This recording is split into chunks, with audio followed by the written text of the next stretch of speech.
segmen ini kami juga masih tersambung dengan Direktur Retail Funding and Distribution Bank Rakyat Indonesia atau BRI, Andrianto.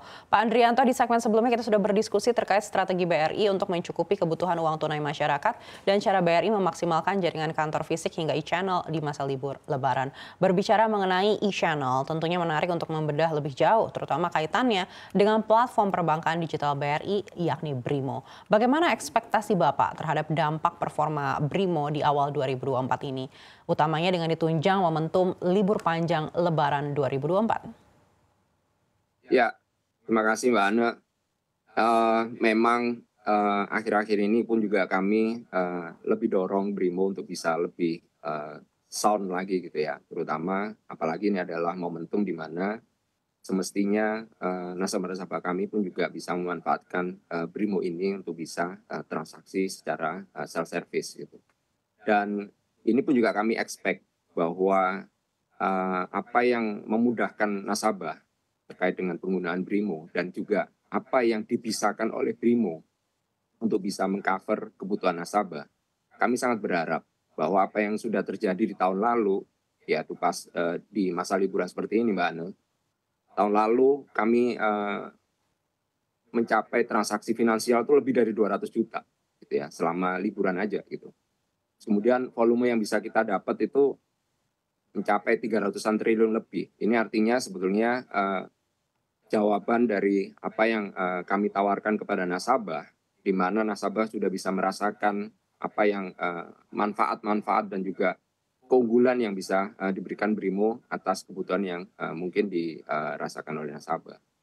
Dan untuk tahun ini dengan melihat hektik gitu dan juga tren akselerasi dari user-user kami di awal tahun dan juga mungkin di akhir tahun lalu, saya yakin ya bahwa apa yang nanti akan dicapai terkait dengan transaksi maupun volume itu bisa lebih tinggi dibandingkan dengan tahun lalu. Kisaran saya di angka sekitar 50-60% gitu di masa liburan ini. Ini mau nggak mau kami juga belajar dari apa yang disuka pada waktu nasabah bertransaksi di Brimo tahun lalu di masa yang sama gitu. Kami pantau itu bahwa memang sesuai dengan trennya. Pada waktu liburan tentunya menggunakan banyak untuk bertransaksi belanja. Makanya banyak fitur-fitur yang digunakan di Brimo semacam kayak Kris itu kan sebenarnya untuk bisa membayar ya secara digital. Kemudian menggunakan virtual account Briva kami. Dan juga yang nggak kalah penting ya, saya lihat bahwa dengan penggunaan device HP gitu ya, yang terkoneksi dengan internet, ternyata pembelian pulsa itu juga tinggi banget gitu. Jadi ini gambaran bahwa aktivitas di durasi waktu liburan ternyata banyak sekali nasabah-nasabah kami gitu ya, yang menggunakan fitur-fitur itu untuk bertransaksi.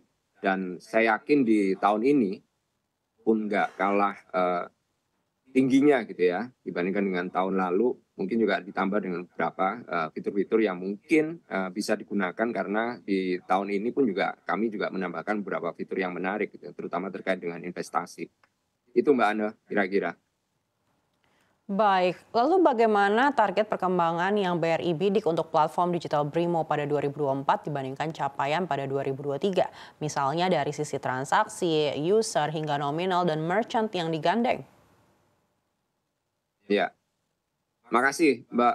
Jadi kalau tadi saya sampaikan bahwa animo dari nasabah termasuk user kami gitu ya terhadap Brimo, saya pantau, saya juga berterima kasih atas respon dari nasabah atas platform kami, di mana kalau dari catatan yang saya miliki di awal tahun 2024 ini, user kami itu udah tembus di angka 33 juta gitu ya. Artinya kalau dihitung dari year on year-nya ini udah tumbuhnya 31% gitu ya. Ini lagi-lagi ini adalah bagian dari cara kami untuk bisa menjawab tantangan dari nasabah.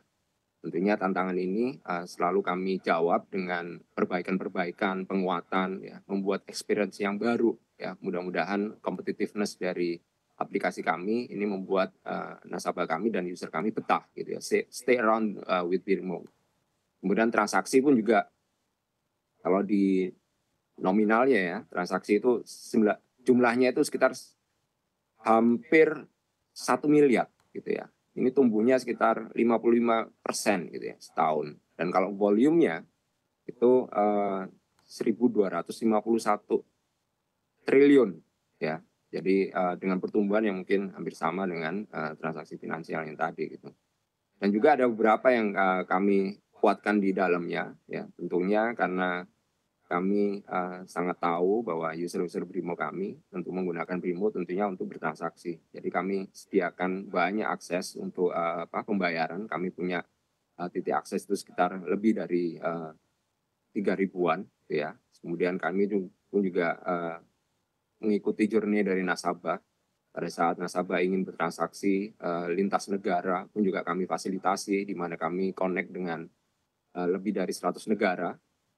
Dan bahkan kami pun juga memfasilitasi nasabah gitu ya, user-user kami di Brimo itu bisa menggunakan kris di Singapura. Jadi kalau di Singapura menggunakan Brimo untuk pembayaran di sana, belanja itu bisa menggunakan Brimo. Sama halnya rasanya seperti pada saat user-user kami atau nasabah bertransaksi Brimo ada di Indonesia. Dan juga beberapa yang kami terus tambahkan gitu untuk bisa memastikan bahwa selain bertransaksi tentunya ada pengembangan investasi yang mungkin nasabah-nasabah kami juga membutuhkan. Kami juga tambahkan ada namanya tabungan emas gitu ya. Apalagi di saat-saat lebaran gitu ya. Jadi entah itu habis dari THR, sisanya mungkin juga ada yang bisa digunakan untuk investasi emas itu dengan tiket size yang mungkin sangat affordable gitu. Jadi memungkinkan siapapun juga bisa mencoba untuk bisa memulai membuka tabungan emas di Brimo gitu. Sehingga manfaatnya pun juga akan terasa pada saat mungkin ada efek dari kenaikan dari nilai investasi emas. Itu Mbak Ana.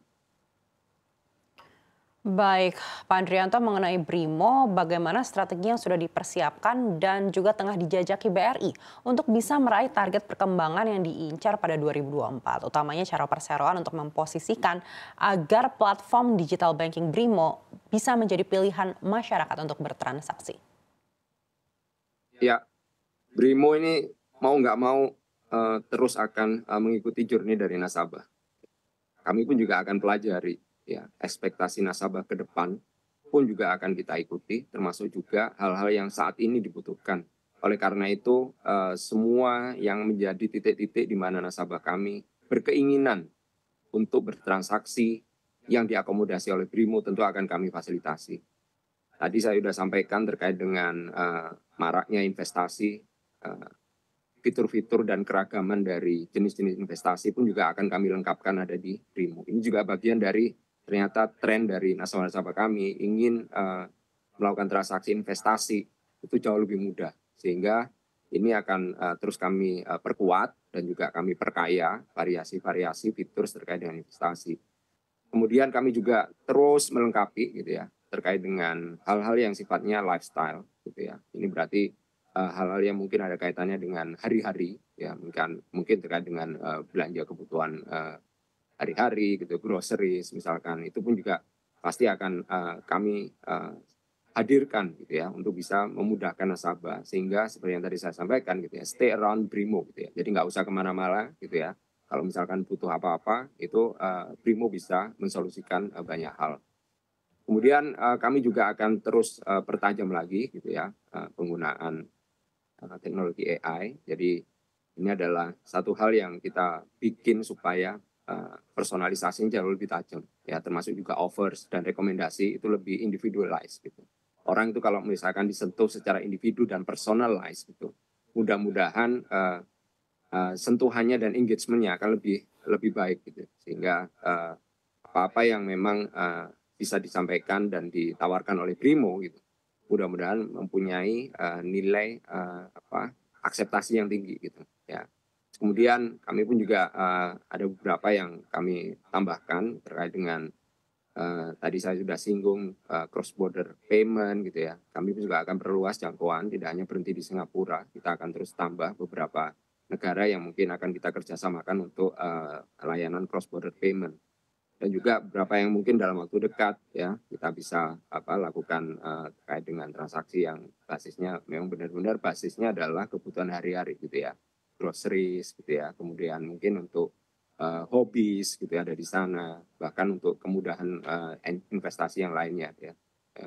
Itu Mbak Ana, jadi mudah-mudahan dengan apa yang kami hadirkan ini terus akan mengiringi ekspektasi dari masyarakat dan khususnya adalah nasabah kami, dan mudah-mudahan ini juga diterima dengan baik dan akhirnya dimanfaatkan dengan baik oleh nasabah kami.